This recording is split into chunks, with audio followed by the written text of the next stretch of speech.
मित्रांनो, योग news channel मध्ये मी राजेंद्र पंडित आपल्या सर्वांचं हार्दिक स्वागत करतो. आज योग न्यूज मध्ये आपल्या बरोबर आहेत श्याम गायकवाडजी. हे ONGC मुंबईमध्ये मेडिकल ऑफिसर आहेत. ते डायबिटीज वरती काम करतात, मधुमेहावर काम करतात. ते आपल्याला मधुमेहाबद्दल काही माहिती देणार आहेत. आपल्या लोकांना मधुमेह कशामुळे होतो आणि त्याच्यावरती इलाज कसा करता येईल आणि त्याला कंट्रोल कसं करता येईल याबद्दल आज आपण त्यांच्याशी बोलणार आहोत. तर डॉक्टर साहेब, सर्वात प्रथम याचा परिचय सांगा. म्हणजे तुम्ही असं सांगा की व्हॉट इज डायबिटीस. ओके. तर सर, सध्याच्या युगामध्ये मधुमेह उर्फ डायबिटीज मेलाइटिस हे एक जागतिक महामारीमधला एक मोठा आजार म्हणून बघितला जात आहे. ओके. तर हे ऍक्च्युली कसं की रक्तातील होणाऱ्या साखरेचं प्रमाण जेव्हा वाढ होतं त्यामुळे होणारा हा विकार आहे. आणि आज पाहता की जे मधुमेह जो आजार आहे ते साधारणतः जगामध्ये म्हणजे 5.5 मिलियन दशलक्ष लोकांनी ग्रासित झालेला आहे. चालेल. अच्छा, आता पुढे म्हणजे आता याचं वर्गीकरण कशा पद्धतीने केलं जातं डॉक्टर? म्हणजे वर्गीकरण याच्यामध्ये टाईप 1 डायबिटीज आहे, टाईप 2 डायबिटीज आहे, अशा ते म्हणजे ऍक्च्युली ते एक्सप्लेन करा. What is type 1, type 2?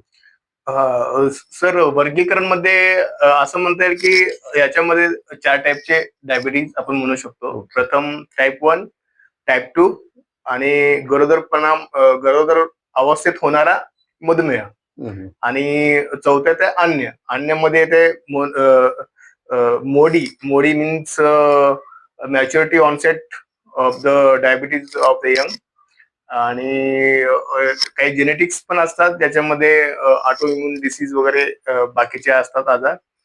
त्या संदर्भात होणारे पण आहे मधुमेह होऊ शकतो. बरं, याचा आता जोखीम घटक जो आहे, ज्याला आपण जोखीम घटक म्हणतो, म्हणजे की एक फॅमिलीमध्ये डायबिटीस कशा पद्धतीने होतो? हा लहान मुलांपासून जन्म होताना होतो का हा वयानुसार हा वाढत जातो? याच्यामध्ये सर असं म्हणता येईल की जो मधुमेह टाईप 1 जो डायबिटीज आहे तो ऍक्च्युली ऑटो इम्युन डिसीज आहे. म्हणजे हे जन्मताच होतं. त्याच्यामध्ये काही जेनेटिकल काही चेंजेस होतात आणि त्याला आपण म्हणजे त्याच्यामध्ये जो पॅन्क्रियाज आहे म्हणजे स्वादुपिंड आपण म्हणतो, स्वादुपिंडमध्ये जो बीटा सेल असतो तो इन्शुलिन तयार करू शकत नाही. म्हणजे इन्शुलिन तयार न केल्यामुळे त्यांना साधारणतः काही कालांतराने त्यांना ते दिसून येतं. आणि हे त्यांचं वय असतं एकतर बालपणमध्ये कळून येतं किंवा किशोरवयीन पण कळून येतं. हे प्रकार 1. आणि प्रकार 2 जे आहे कुटुंबातील म्हणजे जो इतिहास आहे, म्हणजे त्याला फॅमिली हिस्ट्री जे म्हणतो आपण, फॅमिली हिस्ट्रीतनं मध्ये जे इतिहास असतो, जर त्यांचा इतिहास जर मधुमेहाचा असेल तर त्यांना होऊ शकतो. होण्याची शक्यता वाढते. म्हणजे फॅमिलीमध्ये असेल होण्याची शक्यता वाढते. आणि लठ्ठपणा आणि जास्त वेळ बसून राहण्याची सवय असेल, म्हणजे अशा प्रकारची जी जीवनशैली आहे. मुळातच डायबिटीज हा जो आजार आहे हा जीवनशैलीशी निगडीत होणारा आजार आहे. जर तुमच्या जीवनशैलीमध्ये जर बदल झाला असेल, एखादा जर म्हणजे तुम्ही बसून राहण्याची तुमची प्रक्रिया असेल किंवा तुमचं काम असेल वगैरे, आणि त्यामुळे जर तुमची अशा जीवनशैलीमध्ये तुम्ही जर राहत असेल वगैरे, तर त्याच्यामध्ये होण्याची शक्यता खूप जास्त आहे. आणि चुकीच्या आहार पद्धतीमध्ये म्हणजे आपण जास्त म्हणजे प्रतिनियुक्त न खाता आपण जास्त कर्बोदके युक्त पदार्थ खाणं, आणि जास्त फॅट म्हणजे चरबीयुक्त पदार्थ आपण खाणं, आणि अवेळी जेवणं आणि झोप न होणं, हे असे बरेचसे घटक याच्यामध्ये ते जर असेल तर मधुमेह होण्याची शक्यता खूप वाढते. बरं, आता मला असं सांगा सर, जे ज्यांचे वय 40च्या पुढे आहे, 40च्या पुढे त्यांच्यात पण शक्यता होण्याची वाढत जाते. जसं एज वाढेल तसं शुगर वाढते का? वाढण्याची शक्यता आहे. जास्त असते. कारण का मग आपली प्रतिकारशक्ती कमी होत जाते. प्रतिकारशक्तीवरती आपला कंट्रोल म्हणजे प्रतिकारशक्ती व्यवस्थित ठेवणं खूप गरजेचं असतं. हा. आणि जीवनशैलीत बदल झाल्यामुळं कारण सेडेंटरी लाईफस्टाईल म्हणजे जे ओके. बसून आपण राहतो आणि आपले सर्व कामं आपण एका डेस्कटॉपवरती किंवा एका टेबलवरती करण्याचा प्रयत्न करतो, त्यामुळे हालचाल शरीराची होत होत नाही. नाही. तर अशा प्रकारे शरीराची हालचाल न झाल्यामुळे, व्यायाम न केल्यामुळे या सर्व याच्यामुळे वगैरे तर शक्यता वाढते. वाढते. आणि ज्यांना रक्तदाब आहे, हा, ब्लड प्रेशर, हा येस, रक्तदाब, स्त्रियांमध्ये पीसीओएस हा, म्हणजे पॉलिसिस्टिक ओव्हरी सिंड्रोम किंवा पॉलिसिस्टिक ओव्हरी डिसीज, यांना पण शक्यता खूप जास्त जास्त असते. मधुमेह होण्याची शक्यता खूप जास्त असते. पण दुसरं मला असं सांगायचं, झोपेचं काय याच्यामध्ये? झोप माणसाने भरपूर घेतली पाहिजे का कसं आहे? नाही, ते वेळेवर झोपणे उठणे. ऍक्च्युली जर तुमचं जीवनशैली व्यवस्थित असेल, म्हणजे तुमचं रुटीन म्हणजे जे नियमित जे तुम्ही क्रिया करता तो वेळेवर असेल, तर तुम्हाला नक्कीच या आजार होण्याची शक्यता कमी आहे. आणि झोप कमीत कमी 6 ते 8 तास आपण घेतलं व्हायलाच पाहिजे. जास्त झोपलं तर पण योग्य नाही, कमी झोपणं पण योग्य नाही. कारण का आपल्या शरीरामध्ये होणारे चयापचय क्रिया आणि बाकीचे जे अवयवातले जे गुंतागुंतीचे जे क्रिया असतात, त्यांना पण रेस्ट म्हणजे त्यांना पण म्हणजे रेस्ट पाहिजे असतं आणि त्या पद्धतीने काम करत असतं. तर एक विशिष्ट रुटीन मध्ये जर आपण आपलं जीवनशैली ठेवलं तर ते योग्य असतं. आणि झोप जर कमी असेल 6 तासापेक्षा कमी किंवा तर असं म्हणलं जातं की त्यांना मधुमेह होण्याची शक्यता जास्त असते. डॉक्टर साहेब, मधुमेहामध्ये लक्षणे काय दिसून येतात? आणि समजा एखादा पेशंट तुमच्याकडे आला, तर त्यांनी जर तुम्हाला सांगितलं की मला हा त्रास होतोय, मला लघवी होतोय, मला हे होतंय, मला ते होतंय, तर तुम्ही त्याच्यावरती निदान कसं करता? तर सर, प्रथमतः की मधुमेहामध्ये 3P एक सिम्पटम फॉर्म्युला आहे. 3P लक्षणं म्हणजे काय? त्याला इंग्लिशमध्ये आपण पॉलियुरिया, पॉलिडिप्सिया, पॉलिफेजिया म्हणजे काय? वारंवार भूक लागणे, वारंवार लघवी होणे आणि वारंवार तहान लागणे, हे 3 महत्वाचे लक्षण आहे. मग त्यानंतर येतात थकवा, मग त्यानंतर येतं अचानक वजन कमी होणे. हो. आणि मग दृष्टीदोष तुम्हाला नजर दोष. येस, दृष्टीदोष तुम्हाला दिसेल. आणि मग वारंवार म्हणजे एखाद्या वेळेस जर तुम्हाला इन्फेक्शन झालं असेल, म्हणजे एखाद्याला म्हणजे तुम्हाला आधी जे जखम असते, म्हणजे आधी जी जखम तुम्हाला जेवढा वेळ ते भरून येत होतं, ते नक्कीच त्याचं जखमेचं जे प्रक्रिया किंवा त्याचं जे ट्रीटमेंट आहे, म्हणजे त्याला जो भरून यायला जेवढा वेळ लागतो तो विलंब होतो, म्हणजे जास्त वेळ लागतो त्याला. हो. आणि तुम्हाला मग वारंवार तुम्हाला इन्फेक्शन होतं, हे ते प्रथम लक्षण आहे. मग जेव्हा पेशंट किंवा एखादा रुग्ण आपल्यापाशी आला आणि त्यांनी हे जर लक्षणं सांगितले की जास्त लघवी होणे, स्पेशली जास्त लघवी होणे, कारण का माणूस झोपल्यानंतर उठत नाही. हो. आणि तो रात्री एकदा, दोनदा, तीनदा उठतो, तर त्याला झोप डिस्टर्ब होतं. मग त्याला जाणवतं की आपल्याला अचानकच असं का होतं. मग तेव्हा तो डॉक्टरांचा सल्ला घेण्यासाठी तो येतो किंवा दाखवण्यासाठी येतो. मग आपण त्याला ते निदानाचे निकष म्हणून आपण पहिला त्यांना आपण फास्टिंग आणि पीपी हे 2 शुगर करतो. म्हणजे मराठीत सांगायचं म्हणजे उपाशी पोटाचे असणारे साखर, उपाशी पोटाचे जे होणारे साखर. आणि दुसरं आहे की HbA1c. आणि तिसरं आहे की आपलं रॅन्डम ब्लड शुगर आपण चेक करू शकतो. तर फास्टिंग मध्ये आपण बघतो की 126 मिलीग्राम पर डेसिलिटर तेवढं किंवा त्याच्यापेक्षा जास्त असणं. HbA1c 6.5 म्हणजे 6.5% तेवढं किंवा तेवढं त्याच्यापेक्षा जास्त असणं. आणि रॅन्डम ब्लड शुगर म्हणजे तिने दुपारी आला, मग त्याच्यापेक्षा सकाळी तिने, मग त्याला आपण रॅन्डम ब्लड शुगर आपण बघतो. आपण ते अवेळी म्हणजे कुठल्याही वेळी आपण ते बघतो. आणि त्याचं जर 200 किंवा 200 पेक्षा जास्त असेल तर आपण त्याला मधुमेह असं म्हणतो. आणि सर्वात प्रमुख टेस्ट असते ते OGTT, oral glucose tolerance test. ते असं म्हणलं जातं की ती कन्फर्मेटरी टेस्ट आहे. ते जर 200 मिलीग्रॅम पर डेसिलिटर तेवढं किंवा त्याच्यापेक्षा जास्त असेल, तेही 2 तासानंतर, तर आपण त्याला मधुमेह आहे असं आपण बोलू शकतो. आणि हे ओरल जीटीटी जे टेस्ट असते ते आपण 75 ग्रॅम ग्लुकोज किंवा मोनोसॅक्राइड जे द्रव्य असतं, द्रव्य बनवून आपण घेतो. आणि ते जेव्हा घेतो तेव्हा एकदा आपण ब्लड टेस्ट करतो, नंतर 1 तासानंतर आणि नंतर 2 तासांनी. 2 तासांनी जे आपण करतो तेव्हाच आपण त्याचाच आपण जास्त विचार केला जातो आपण.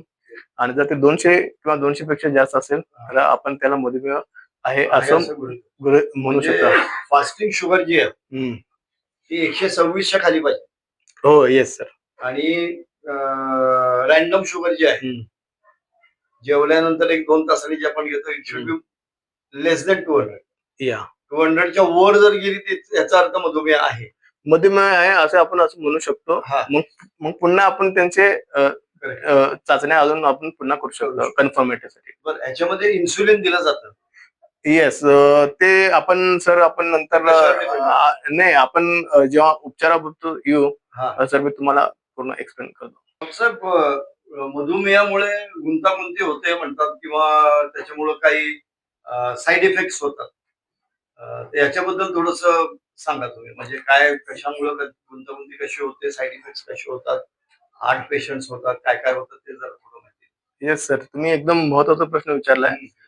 कारण हे जे मधुमेहाने आज म्हणतात की जगामध्ये एक राक्षसासारखं तोंड बाहेर काढलेलं आहे.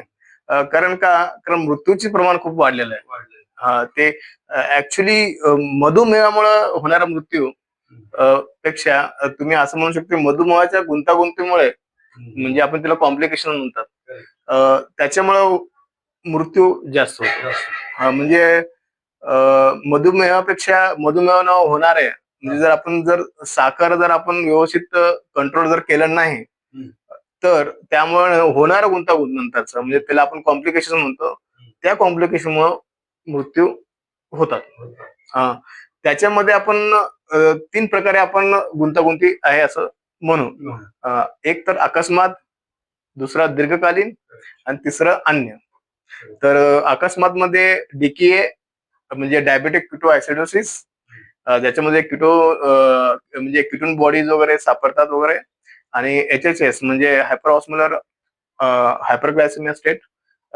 HHS आणि डीके मध्ये फरक आहे की डीके मध्ये तुम्हाला किटोन बॉडीज वगैरे सापडतात आणि HHS मध्ये सापडत नाही. आणि तिसरं महत्वाचं म्हणजे हायपोग्लायसेमिया म्हणजे कमी साखर.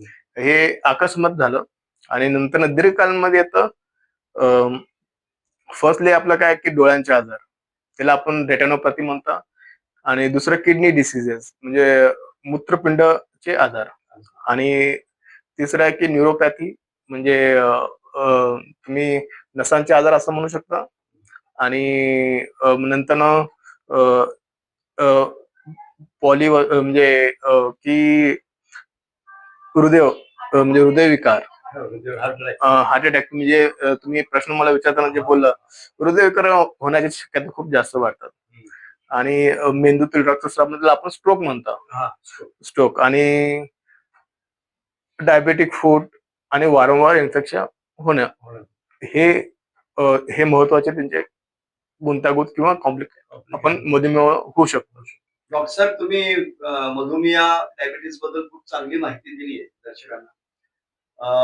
हे पण चांगलं गरजेचं आहे की जर एखादा पेशंट तुमच्याकडे आला, डायबेटिक पेशंट आहे, त्याला काही असे सिम्पटम्स आहेत, तो आल्यानंतर तुम्ही त्याला त्याचं व्यवस्थापन कसं करा, त्याचं मॅनेजमेंट कसं करा की त्याला पुढे त्याच्यातून सेफ राहता येईल. खूप धन्यवाद सर तुम्ही प्रश्न विचारल्याबद्दल. हे खूप महत्वाचा प्रश्न आहे. आता मी व्यवस्थापनावरती येतो सर. तर हा मुळातच आजार आपलं मधुमेह हा जीवनशैलीत होणारा बदलामुळे होतो. तर प्रथमतः आपल्याला जीवनशैली सुधारावं लागेल. तर याच्यामध्ये काय, योग्य आहार, योग्य व्यायाम आणि वजन नियंत्रित करणं गरजेचं आहे. आता त्यात योग्य आहार म्हणजे काय की कमी कर्बोदके खाणे, जास्त प्रथिनयुक्त आपण खाऊ शकतो. आणि जास्त फायबरयुक्त पदार्थ म्हणजे तंतुमय पदार्थ आपल्याला खायचा आहे. कारण का कर्बोदकेमध्ये जास्त साखर असतो आणि जेव्हा पण म्हणजे साखरेचे प्रमाण न खाणं असं आपण म्हणू शकत नाही. कारण का साखर आपण बंद म्हणजे पेशंट जेव्हा आपण म्हणतो की साखर बंद करा, तर ते त्यांच्याकडनं ते हो तर म्हणतात, पण त्यांच्याकडनं ते शक्यता होत नाही. मग ते काही दिवस ते बंद करतात, मग पुन्हा अजून ते चालू करतात आणि ते मग तसं कंट्रोल होत नाही. आपण एवढं असं म्हणू शकतो की त्यांना कमी साखर असलेले पदार्थ तुम्ही खावा. मग त्यासाठी काय अ, हे म्हणजे हायपरग्लायसेमिक इंडेक्स असलेल्या हायपरग्लायसेमिक इंडेक्सचे जे व्हॅल्यू कमी आहेत, ते पदार्थ आपण खाऊ शकतो. आणि व्यायामामध्ये अमेरिकन डायबेटिक असोसिएशन सारख्या संस्थांनी सांगितलंय की 150 मिनिट प्रति आठवडा एवढं तरी व्यायाम केलं पाहिजे डायबिटीज लोकांनी. हा, त्याच्यामध्ये योगा, वॉकिंग म्हणजे चालणे, आणि चालण्यामध्ये पण व्यवस्थितरित्या स्पीड असणं खूप गरजेचं आहे. जास्त स्पीड म्हणजे ज्यांना पायाला जखम आहेत, डायबेटिक फूट आहेत, त्यांनी फास्ट चालू नये किंवा ते टाळू शकतात. आणि त्यात अजून एक महत्वाचा घटक आहे की वजन नियंत्रित करणं. आणि वजन नियंत्रित केल्यामुळे काय होतं की जो पोटाचा घेर कमी होतो, तर स्वादुपिंड वरती जो होणारा दबाव आहे तो कमी होतो. आणि अमेरिकन डायबेटिक असोसिएशन अशी संस्था असं म्हणतात की अशासारखी संस्था की याच्यामुळे काय होतं की आपल्या इन्शुलिन सिक्रेशन जे असतो, म्हणजे इन्शुलिन सेन्सिटिव्हिटी वाढते. स्वादुपिंडामध्ये असणारा जो beta block means beta cell जे आहेत, त्याच्यामध्ये वगैरे इन्शुलिन सिक्रेशन होण्याचे जे सेन्सिटिव्हिटी आहे ते वाढते. आणि आता आपण ट्रीटमेंटचं पार्ट घेऊ. आपण जेव्हा पेशंट येतो, आपण पहिला त्यांना जीवनशैलीबद्दल आपण सांगतो आणि हे जे घटक आहेत, योग्य आहार, योग्य व्यायाम आणि वजन नियंत्रित करणे वगैरे. मग आपण त्याला treatment, first line of treatment त्याचं असतो मेटफॉर्मिन. तर मी येस या मी तुम्हाला टाईप 2 चं तुम्हाला सांगतोय. टाईप 1 साठी काय आहे की आपल्या त्या पेशंटच्या बॉडीमध्ये इन्शुलिन तयारच होत नाही. हा, आणि स्वादुपिंडामध्ये डिफेक्ट असतो किंवा अशा काही अडचणीमुळे त्याच्या शरीरामध्ये इन्शुलिन तयार होत नाही. त्यामुळे त्याला इन्शुलिन देणं खूप गरजेचं असतं. तर फर्स्ट टाईप 1 साठी एकच ट्रीटमेंट आहे, इन्शुलिन. नॉर्मली मला असं सांगायचं की टाईप 1 आणि टाईप 2, हं. तर जे फॅमिलीमध्ये येतं, हं. आईला असते, वडिलांना असतं, त्याच्यानंतर आपल्याला येतं, आपल्या मुलांना येतं, तर ते टाईप 1 मध्ये येतं का टाईप 2 मध्ये येतं? ते जे कुटुंबातील जे इतिहास आहे, म्हणजे कुटुंबामधून जो म्हणतात की फॅमिली हिस्ट्री मध्ये जे सापडतं ते टाईप 2 सर. टाईप 2 म्हणजे ते जीवनशैली. हा, येस सर, टाईप 2. टाईप 1 मध्ये काय की तुमच्या स्वादुपिंडामध्ये इन्शुलिन तयार होतच नाही. हा, कारण बीटा सेल मध्ये काय तर डिफेक्ट असतं. याचा आणि फॅमिली हिस्ट्रीचं काही संबंध नाही. हा, येस. टाईप 2 मध्ये फॅमिली हिस्ट्रीचं जे आपण इतिहास विचारतो ते टाईप 2 साठी असतं. आणि याच्यामध्ये काय आहे की टाईप 2 साठी आपण first line of treatment drug जे आहे, म्हणजे फर्स्ट लाईन म्हणजे प्रथमतः आपण जे गोळी दिली जाते त्यांना आपण मेटफॉर्मिन देतो. मेटफॉर्मिन आपण 500 mg पासून स्टार्ट करतो. मग ते जास्तीत जास्त दिवसामध्ये आपण 2000 mg पर्यंत देऊ शकतो. आणि मग सेकंड लाईन ट्रीटमेंट मध्ये येतात सल्फोनेरिया, ज्याच्यामध्ये ग्लिम्प्रिडाइन, ग्लुकाझाइड वगैरे असे काही मेडिसिन आहेत. आणि त्यानंतर SGLT2 इन्हिबिटर, की SGLT2 इन्हिबिटर मध्ये आणि नंतर DPP इन 4 म्हणजे इन्हिबिटर. आणि त्याच्यानंतर अशा प्रकारचे आपण त्यांना औषधे आपण रेफर देतो. आणि त्याच्यानंतर येतं की समजा की पेशंट जर अशी व्यवस्था आहे की त्यांचं म्हणजे टाईप 2 मध्ये पण की गोळ्याने त्यांचं शुगर म्हणजे साखर जर नियंत्रण होत नसेल, मग तेव्हा आपण गोळ्या प्लस पहिले एक गोळी चालू करतो आपण, नंतर मग 2 गोळी, आणि 3 गोळी. म्हणजे 3 गोळी म्हणजे एकाच गोळीमध्ये म्हणजे 3 औषध घटक आपण वापरतो. असं पण आजकाल कॉम्बिनेशन आहे. आज आधुनिक तंत्रज्ञानामध्ये आपल्याला असं नाही की तिन्ही गोळ्या सेपरेट घेण्याची गरज आहे. आधुनिक तंत्रज्ञानामध्ये आता म्हणजे गोळीमध्ये फार्माकोलॉजिकल एवढं म्हणजे डेव्हलप झालं की आपण एका गोळीमध्ये 3 औषध घटक आपले असू शकतात. मग त्याच्याने पण नाही कंट्रोल झालं तर मग आपण इन्शुलिनकडे येतो. मग टाईप 2 मध्ये आपण इन्शुलिन पण देऊ शकता. मग आपण म्हणजे ओरल गोळ्या म्हणजे काय म्हणतात की जे गोळ्या आहेत म्हणजे जे औषध आहेत, औषध प्लस इन्शुलिन इंजेक्शन आपण देऊ शकतो. असं आहे सर. आता इन्शुलिनची वेळ कधी येते? इन्शुलिनची इंजेक्शन जर जर तुमच्या गोळ्याने जर मी हे इन्शुलिन तर प्रथमतः की आपण टाईप 1 मध्ये देतो. टाईप 2 मध्ये गरज तेव्हाच लागते जेव्हा तुमच्या गोळ्याने कंट्रोल होत नसेल. पण त्याला शुगर लेवल जास्त पाहिजे होते का? हा तर इन्शुलिनचा वापर तेव्हाच होतो जेव्हा गोळ्यांचा वापर करून म्हणजे आपण सर्व प्रकारच्या गोळ्या जर वापरला आणि ते जर कंट्रोल होत नसेल तर आपण मग इन्शुलिन स्टार्ट करतो किंवा आपल्याला वाटलं की बाबा ते कधी कधी पेशंट सांगते की एवढ्या गोळ्या खाणं आम्हाला शक्य नाही. एवढा वेळा पाळणं शक्य नाही. माझं असं काम आहे की मला व्यवस्थित रित्या मी माझी रुटीन बसत नाही. काही काही ठिकाणी अशी कामं असतात की स्ट्रेसफुल असतात. तर तर अशा ठिकाणी त्यांना काही जमत नसतो. मग ते स्वतः जे मग आपण म्हणजे जो डॉक्टर असतो त्याला सांगतो की मग ठीक आहे मग त्यावेळेस आपण फर्स्ट लाईन ऑफ ट्रीटमेंट आपण इन्शुलिन पण चालू करू शकतो. आणि हे पण प्रथम आपण टाईप 2 ला आपण प्रथम गोळ्या म्हणजे मेडिसिन आपण प्रेफर करतो. नंतर इंजेक्टेबल म्हणजे इन्शुलिन आपण हे जे आता मधुमेहासाठी जे मेडिसिन्स आहेत त्याचे काही साईड इफेक्ट्स आहेत? मेडिसिनचे साईड इफेक्ट म्हणजे इन्शुलिनमुळे वजन वाढू शकतं.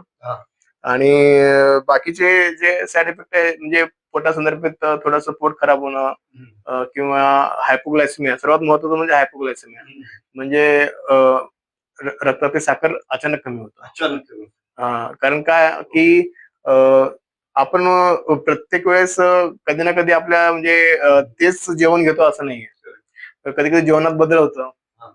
म्हणजे आहार व्यवस्थित राहत नाही. पण गोळ्या मात्र आपण सेम घेत असतो.